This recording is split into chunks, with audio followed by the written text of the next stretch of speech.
সাইয়েদনা মূসা আলাইহিস সালাম আল্লাহর একবার জিজ্ঞেস করলেন, আল্লাহ মাইয়াকুনু জালিসি ইয়াউমাল কিয়ামা, আল্লাহ আমার সাথে কিয়ামতের দিন জান্নাতে সাথী কে হবে? আল্লাহ বললেন, জালিসুকা ফিল জান্নাতি জাজ্জার, তোমার সাথী হবে কিয়ামতের দিন বিচার শেষে জান্নাতে যখন ঢুকবা তোমার সাথী হবে একজন কসাই। কসাই চিনেন? কি করে? গোশত কাটে। সাইয়েদনা মূসা আলাইহিস সালাম অবাক হলেন, ঘটনা কি? কসাই, আমি হইলাম নবী আর আমার সাথে জান্নাতে থাকবে? হাউ কাম ইটস পসিবল, এটা কিভাবে সম্ভব? আল্লাহ বললেন, নিজেই দেখে আসো এটা কেমন কসাই। সাইয়েদনা মূসা আলাইহিস সালাম ছদ্মবেশে কসাইয়ের দোকানে দাঁড়িয়ে রইলেন। দেখলেন স্পেশাল বিশেষ কোনো আমল নাই, কসাই শুধু গোশত কাটে, গোশত বিক্রি করে। দিন শেষে দোকান বন্ধ করে প্যাকেটের ভেতরে গোশত নিয়ে বাড়িতে রওনা হয়েছে। বাড়ির ভেতরে ঢুকে যাওয়ার পর সাইয়েদনা মূসা আলাইহিস সালাম ঘরের দরজার কড়া নাড়লেন। কসাই বলে, মান আনতা, তুমি কে? মূসা আলাইহিস সালাম বললেন, আনা মুসাফির, আমি মুসাফির, থাকার জায়গা নেই, আপনি যদি থাকার জায়গা দেন আপনার বাড়িতে থাকবো। কসাই বলে, আসেন। সাইয়েদনা মূসা আলাইহিস সালাম ঝুঁকলেন। কসাই বলে, এই ঘরে একটু থাকেন, ওই ঘরে আমার একটু কাজ আছে। মূসা আলাইহিস সালাম বললেন, যান, কাজ সেরে আসেন। মূসা আলাইহিস সালাম খেয়াল করলেন ওই ঘরে মাচার উপর থেকে বয়োবৃদ্ধ এক নারীকে তিনি নামিয়ে গোসল করালেন, টাওয়াল দিয়ে গা মুছিয়ে দিলেন, নতুন জামা পরিয়ে দিলেন। এরপর দোকান থেকে আনা সুন্দর গোশতের টুকরাটারে নিজ হাতে কেটে রান্না করলেন। তারপর রুটি বানালেন, আর গোশত আর রুটি হাতে নিয়ে ওই মহিলার মুখে তুলে দিচ্ছেন। মহিলা খাচ্ছে, খায় আর বিড়বিড় করে কি যেন দোয়া পড়ে। সুবহানাল্লাহ পড়বেন না? ওই মহিলাকে খাওয়ানোর পরে কসাই সাইয়েদনা মূসা আলাইহিস সালামকে মেহমান হিসেবে খাবার নিয়ে আসলেন। বললেন, ও পথিক, খাবার খান, সকালবেলা আপনিও চলে যাবেন, আমিও যাব আমার দোকানে, খেয়ে আপনি ঘুমিয়ে পড়েন। মূসা আলাইহিস সালাম বললেন, ততক্ষণ পর্যন্ত তোমার আনা খাবারে আমি হাত দিব না যতক্ষণ না তুমি বলবা ওই মহিলাটাকে। কসাই বলে, হাদিহি উম্মি, এটা আমার মা। হাদিহি উম্মি, এটা আমার মা। এই দুনিয়ায় এই মা ছাড়া আমার কেউ নাই, আমিও ছাড়া আমার মায়ের কেউ নাই। তাই প্রতিদিন দোকানের কাজ শেষ করে গোশত এনে রান্না করে আমার মারে আমি খাওয়াই। হাদিহি উম্মি, এটা আমার জনম দুঃখিনী মা। সাইয়েদনা মূসা আলাইহিস সালাম, বুঝলাম তোমার মা, কিন্তু তুমি যখন রুটি তোমার মায়ের মুখের ভেতরে তুলে দিচ্ছিলে, তোমার মা বিড়বিড় করে কি যেন পড়লো, কি পড়ে তোমার মা? কসাই বলে, আমার মায়ের একটা পাগলা দোয়া আছে। কি দোয়া? আমি জানি কশিন কালো এই দোয়া কবুল হবে না। আবেগের বশবর্তী হয়ে প্রতিদিন আমার মা আমার খেদমতে আমার উপর এত সন্তুষ্ট হয়ে যায়, এত খুশি হয়ে যায়। আমার মা প্রতিদিন বলতে থাকে, আল্লাহুম্মা জাআল ইবনি জালিসা মূসা ইয়াউমাল কিয়ামা। ও আল্লাহ, আমার ছেলের খেদমতে আমি এত সন্তুষ্ট, আমার ছেলের উপর আমি এতটাই রাজি খুশি। শুনেছি এই জামানার সবচাইতে বড় পয়গম্বর, বনি ইসরাইলের সবচাইতে বড় নবী, ওই নবীর নাম নাকি মূসা।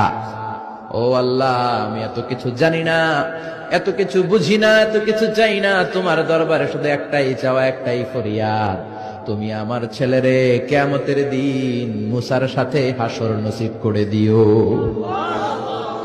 আমার ছেলে কসাই ছেলেটারে তুমি মূসার জান্নাতের সাথী বানিয়ে দিও। আল্লাহুম্মা জাআল ইবনি জালিসা মূসা ইয়াউমাল কিয়ামা। জালিস মানে ফ্রেন্ড, বন্ধু। আল্লাহ, জান্নাতে আমার ছেলেরে তুমি মূসার বন্ধু বানিয়ে দিও। মূসা আলাইহিস সালাম এবার বুঝতে পারলেন। তিনি বললেন, ঘটনা তো এই জায়গায় এতক্ষণে বুঝতে পেরেছি, কেন আমার সাথে মুফাসসির যাবে না, হাফেজে কোরআন যাবে না, শহীদরা যাবে না, ওলিরা যাবে না, নবীরা যাবে না, আমার সাথে জান্নাতে যাবে কসাই। এটা মায়ের দোয়া। কার দোয়া? মায়ের দোয়ার দরকার আছে না নাই? অনেক পাওয়ারফুল মায়ের দোয়াটা। বুলেট মারলে বুলেট মিস হয়, মায়ের দোয়া মিস হয়? ড্রোন হামলা করলে ড্রোন হামলা মিস হয়ে যেতে পারে, কিন্তু মায়ের দোয়া কশিনকালে মিস হয় না। চিল্লায় বলেন ঠিক কিনা? মায়ের দোয়াটাও কবুল, বদদোয়াও কবুল। ভয়ঙ্কর কিন্তু।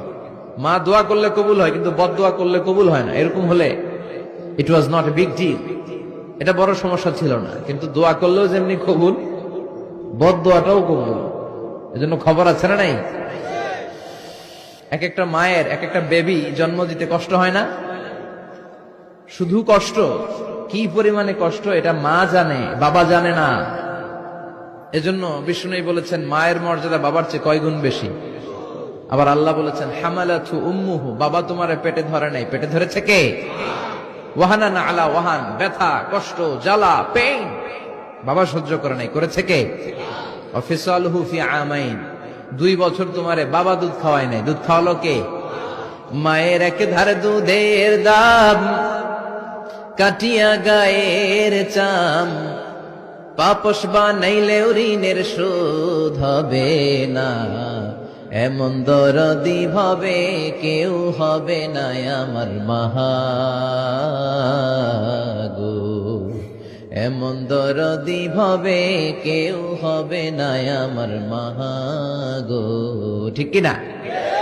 বিশ্বনবী বললেন লাউ কাতাতা জিলদাক, গায়ের চামড়াগুলো কেটে কেটে রোদে শুকিয়ে যদি মায়ের পায়ের 2টা জুতাও বানিয়ে দাও, ছোটবেলা যে দুধ খেয়েছো সেটার 1 ঢোক দুধের শোধ আদায় হবে না। এজন্য মা যে কি কষ্ট করে, এখানে বেশিরভাগই আমরা নরমাল প্রসেসে পৃথিবীতে এসেছি, তাই না? সিজারিয়ান বেবি খুব কম, থাকলে 1-2টা। নরমাল প্রসেসে একটা বাচ্চাকে ডেলিভারি করতে একটা মায়ের যে কত কষ্ট হয় আপনি কল্পনাই করতে পারবেন না। চিকিৎসা বিজ্ঞান বলে একজন সুস্থ মানুষ, ব্যথার একটা ইউনিট আছে, মাত্রা, ব্যথা মাপার একক, 45 ইউনিট পেইন বা ব্যথা একজন মানুষ সহ্য করতে পারে। ব্যথার তীব্রতা বা মাত্রা যদি 45 ইউনিটের বেশি হয়, যদি ছাড়িয়ে যায়, হয় লোকটা বেহুশ হবে, নয় মরে যাবে। আমার আর আপনার মা যখন আমাদেরকে নরমাল প্রসেসে ডেলিভারি করেছেন, তখন তারা 45 না 57 ইউনিট প্লাস 57 থেকে 60 ইউনিটের পেইনও তারা ছাড়িয়ে গেছে। 57 ইউনিটেরও বেশি ব্যথা তারা সহ্য করেছে, যেটা কোনো অ্যাক্সিডেন্টে আপনার দেহের 206টা হাড্ডি আছে তো 20টা হাড্ডি একসাথে কোনো অ্যাক্সিডেন্টে ভেঙে গেলে যত ব্যথা তার চেয়েও বেশি ব্যথা।